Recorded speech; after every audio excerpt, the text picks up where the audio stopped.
Hey there, friends.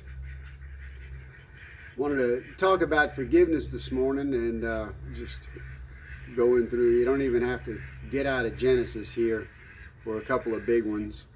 We talked about Esau and Jacob a little bit yesterday, and Jacob and Rebekah stole Esau's birthright, the right of the firstborn, and that happened throughout chapter 27. But then you get to um, chapter 33. Jacob's returning, and Esau is coming out to meet him, and the people up in the front of the caravan come back and tell Jacob he's got a bunch of people with him.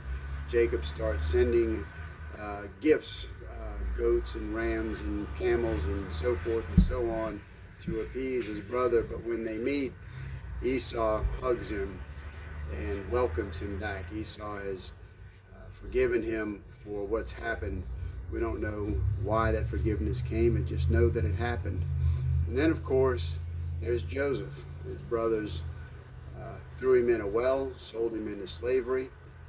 He ended up in Egypt, and of course, um, helped save many, probably hundreds, millions of people by knowing what to do, interpreting Pharaoh's dream, knowing there were 7 years of good and 7 years of famine coming. But when they met again, Joseph welcomed them, and he tested them and made sure that they weren't going to harm him again.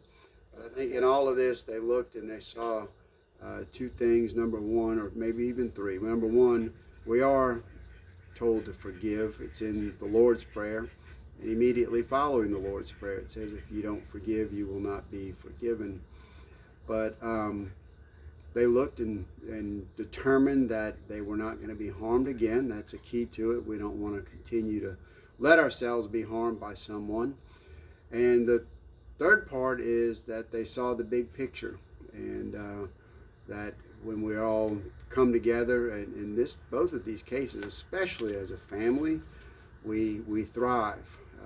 So whatever harm has happened to you, try to forgive, try to welcome somebody back into your arms, welcome back into your home, welcome them back, join your family up, and know that the big picture is that God wants us to be a family.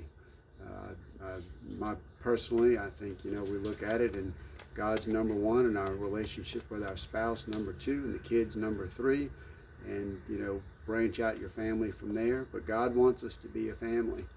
And as we see recently, the closer you are to God, the closer you are with your family. So welcome your family home, bring them to God, stay close to God and your family. Y'all have a good day.